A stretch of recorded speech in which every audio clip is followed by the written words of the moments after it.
The first story. After Grandpa died, my parents will split the inheritance with Sis. My life was a total mess 4 years ago when I caught my high school sweetheart cheating on me with my own sister of all people. Sarah and I had never been close, but I was blindsided by her obsession with my fiancé. She didn't even care that she was stabbing her own flesh and blood in the back. That loser dumped Sarah within 2 weeks after their sordid affair came to light. He then came crawling back, begging for my forgiveness. As if I could ever take him back after that ultimate betrayal with my own sibling. I went nuclear, cutting both of them out of my life completely. My parents backed me up initially when the truth came out. But then Sarah had some sort of dramatic, nervous breakdown after getting dumped. Ended up in the hospital. Suddenly dear old mom and dad switched tunes. It's all in the past, honey, you can't stay mad forever. Disgusted by their disloyalty in choosing my trashy sister over me, I walked away from them too, leaving for grad school across the country to start fresh. The only person who had my back through that whole sordid episode? My grandfather. Gramps was absolutely livid. Immediately disowning Sarah and fiercely chewing out my parents for their cowardice in picking sides against their innocent daughter. In those dark days, he was the only one who seemed to understand the depth of hurt and betrayal I felt from my own family. When he fell seriously ill last fall, I dropped everything to care for him. His passing a few months ago shattered me. He was the only loving family I had left in this world. Little did I know, my papa had one last loving gesture in store. At the reading of his will, I received earth-shattering news. Gramps had left me virtually his entire fortune and estate. Sure, I knew he was a successful businessman, but the total value of his assets floored me. He explicitly left enough just to cover a debt for my dad, with some smaller token payments to a couple other relatives. But it was crystal clear his vast remaining wealth was bequeathed solely to me, the granddaughter he loved and supported. The reasons were spelled out in gut-wrenching letters and videos. His profound disappointment and disgust over how my parents had played favorites with Sarah when we were kids. How they failed to have my back when she betrayed me in the most despicable way. You can guess how my family reacted. My parents hit the roof, demanding I do the right thing and split my inheritance with them and that snake of a sister. Their argument was that since I already make good money, sharing the fortune would allow them to finally retire. And of course, my unemployed lowlife sister needs to be taken care of now that she has no skills or income. But I have no intentions of sharing a single dime with people who completely betrayed me and picked the other daughter. Maybe I am being a little vindictive and petty, holding a grudge after all these years. But Gramps' last wishes were loud and clear. This money is meant for me. And me alone after the suffering I endured. Don't get me wrong, I'm not cruel enough to let my family become impoverished and destitute. I'll make sure they have enough to survive. But to give them half or a third of the fortune my grandfather explicitly left me? Not a chance. Not after how they failed me when I needed them most. This fortune is my one inheritance of love from the only person who had my back. I won't let them take that away. The next story. Heartbroken and betrayed, a tale of love, loss, and family strife. As I sat in the lawyer's office, my mind was reeling from the events of the past few months. My name is Lily, and at just 22 years old, I had lost my beloved mother and grandparents in a tragic accident. The pain of their loss was still raw. But there was another matter at hand, the substantial inheritance they had left behind. You see, my family was what you might call old money rich. My grandparents had built a vast fortune over their lifetime, and my mother had been their sole heir. Growing up, I had never wanted for anything, but my parents' marriage was far from perfect. When I was just 15, my world was shattered when I discovered that My father had been having an affair with his coworker. The scandal rocked our family, and my parents' divorce was swift and merciless. Thanks to an ironclad prenup, my father walked away with nothing, and I chose to live with my mother full-time. In the years that followed, I tried to maintain a relationship with my father, visiting him during school holidays. However, I could never quite warm up to his new family, the woman he had cheated with and her children. They always felt like strangers to me, no matter how much time we spent together. Fast forward to the present day, and I found myself grappling with the loss of my mother and grandparents. As if the grief wasn't enough, I now had to deal with the complex process of inheriting their vast estate. It was during this time that my father reached out to me. With a shocking request, he wanted me to share my inheritance with his stepchildren. I couldn't believe what I was hearing. My father had been fired from his job after the affair came to light, and he had been struggling to make ends meet ever since. His new wife's children were set to graduate high school next year, and they would need money for college. In my father's eyes, I had more than enough to spare. But to me, the idea was unthinkable. This money belonged to my mother and grandparents, the people who had loved and raised me. They had no connection to my father's new family, and I knew in my heart that they would never have wanted their hard-earned wealth to be handed over to virtual strangers. When I refused my father's request, he flew into a rage, calling me heartless and selfish. His wife even had the audacity to reach out to me directly, begging for a handout. They started harassing my boyfriend, too, trying to pressure me into giving in to their demands. Some of my friends suggested that I could give them just 10% of the inheritance, a small fraction of the overall sum.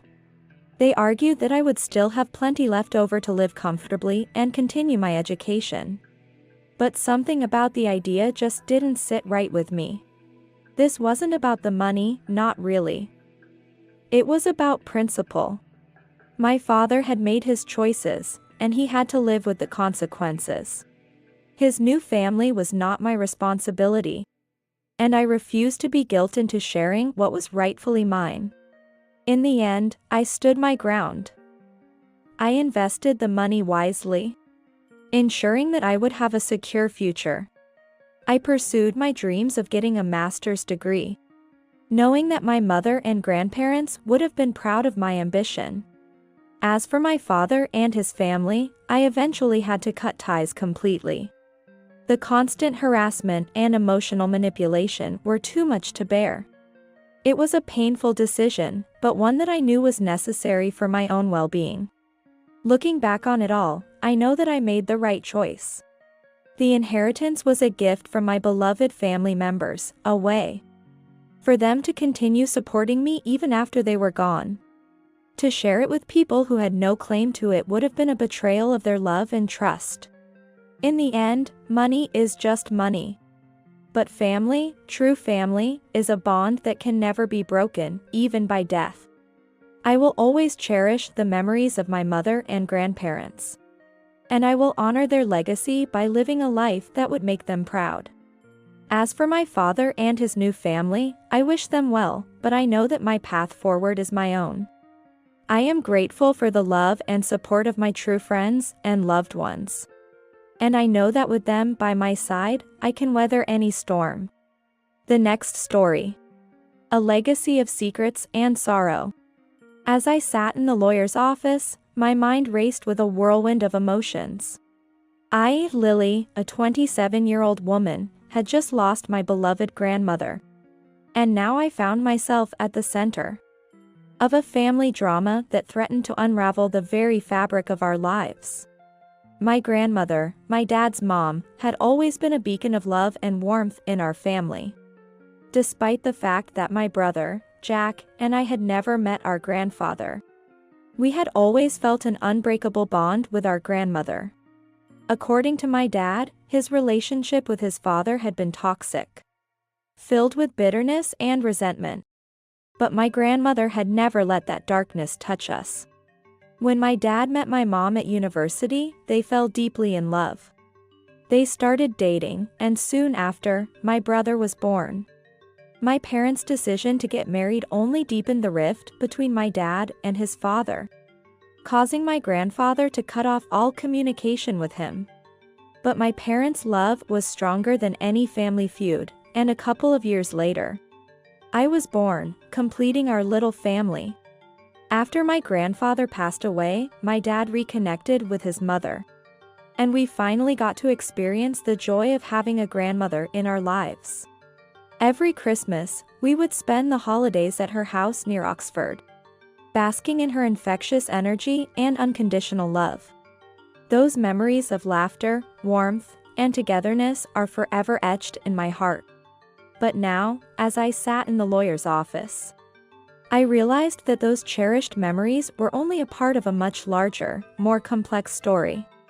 My grandmother had passed away last year, leaving behind a house worth over £500,000 and more than £200,000 in cash and heirlooms. After her funeral, my 2 aunts and I were summoned to meet with her lawyer, where we learned that she had divided her inheritance into 3 equal parts, 1 for each of her daughters, and 1 for me. My dad, her only son, had been left with nothing. When my dad found out, he was shocked and outraged. He couldn't understand how his own mother could have done this to him. But for me, the real bombshell was yet to come. During the proceedings, my grandmother's lawyer handed me a letter, written by her a year before her death. With trembling hands, I opened it, and as I read her words, my world turned upside down. In the letter, my grandmother revealed a secret that had been buried for decades. My dad, the man I had always known as my brother's father, was not his biological parent. Jack was the child of a previous relationship my mom had had before meeting my dad.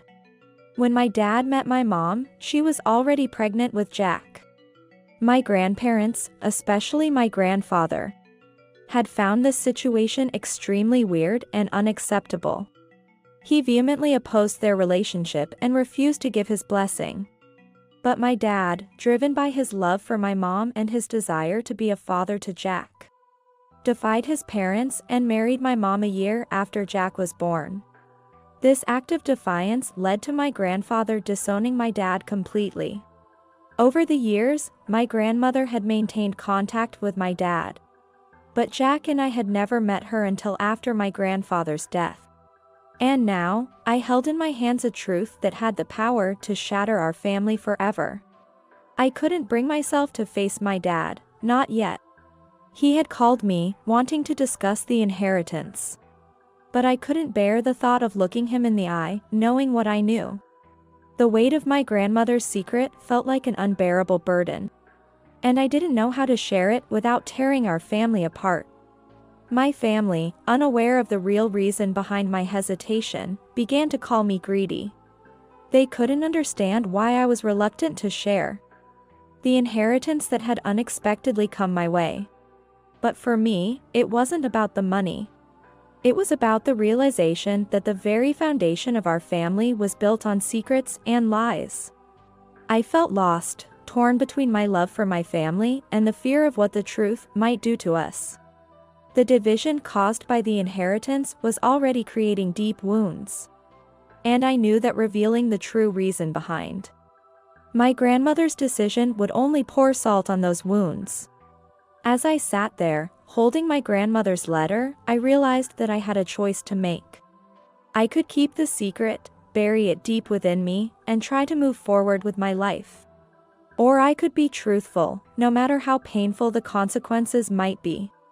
But deep down, I knew that secrets had a way of festering, of rotting away the very core of a family.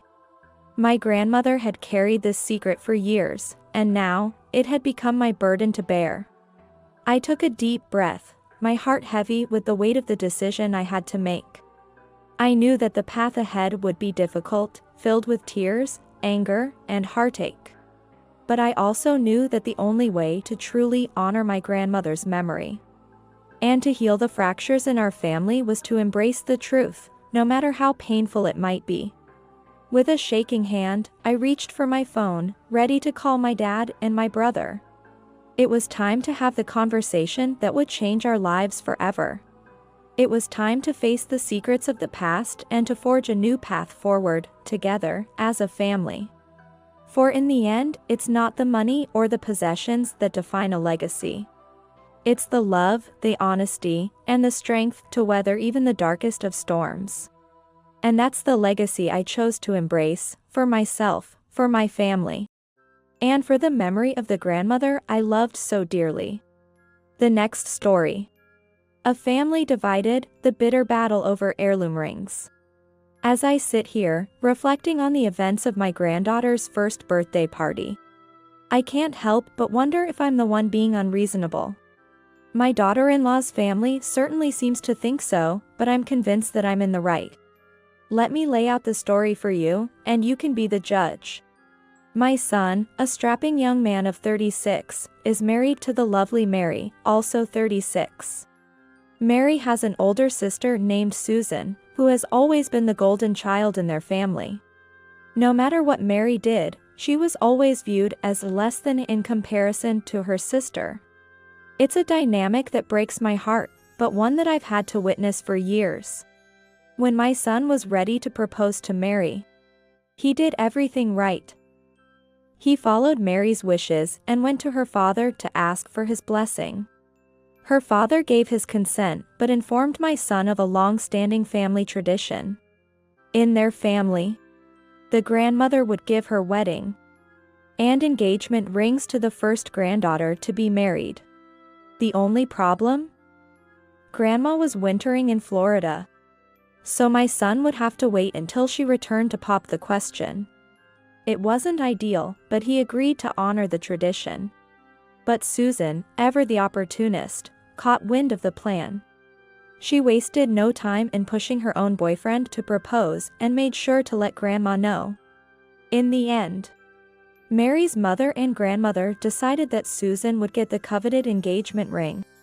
But as a compromise, Mary would receive the wedding ring since my son had asked first. It was a solution that left no one truly happy, but both girls eventually got married. Susan went on to have 2 daughters, now 7 and 3. While Mary gave birth to my precious granddaughter, now a year old. Fast forward to my granddaughter's first birthday party. As we were all gathered to celebrate, Susan decided to bring up the topic of the family rings.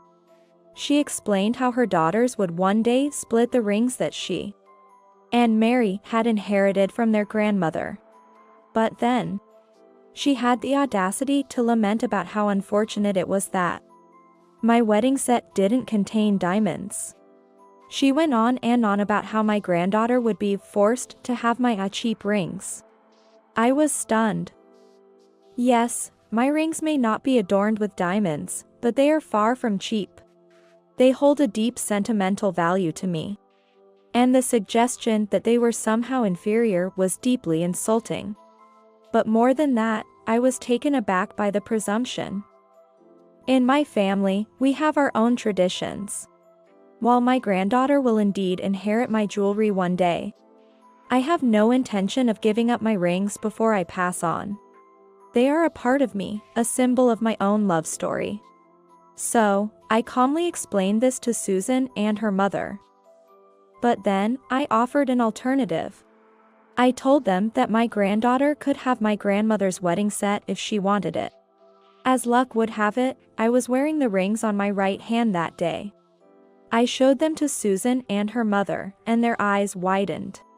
They asked if the diamonds were real, as if they couldn't believe I would wear such valuable jewelry. I assured them that yes, the diamonds were very much real, and the set was indeed quite valuable. And that's when all hell broke loose. Susan and her mother were outraged. They accused me of being rude for even mentioning that my granddaughter would one day inherit a more expensive set of diamonds than Susan's daughters. They called it unfair that my granddaughter would get a complete set, while Susan's girls would have to split one.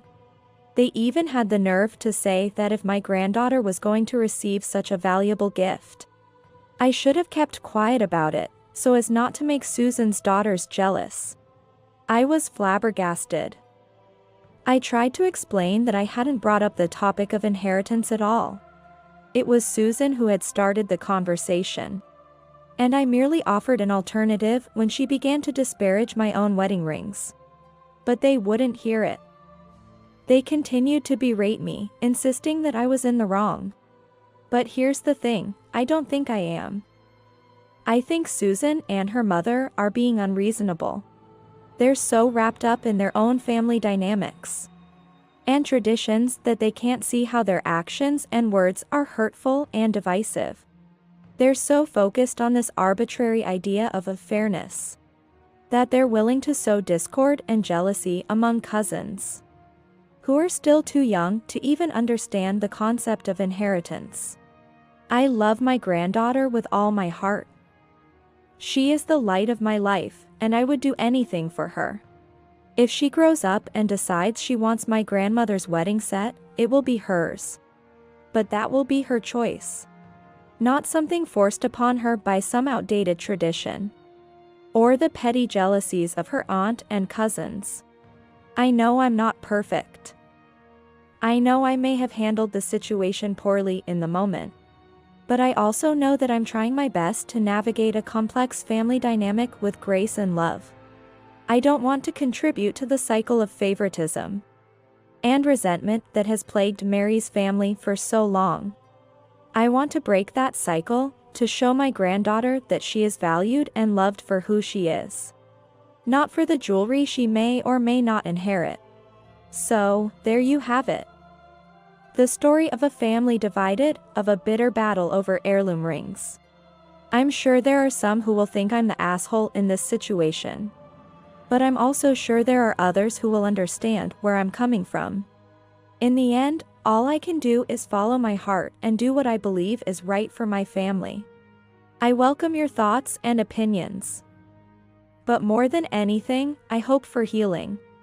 I hope for a future where my granddaughter and her cousins can grow up knowing that they are all equally loved and cherished, no matter what rings they wear on their fingers. That's the true inheritance I want to leave behind.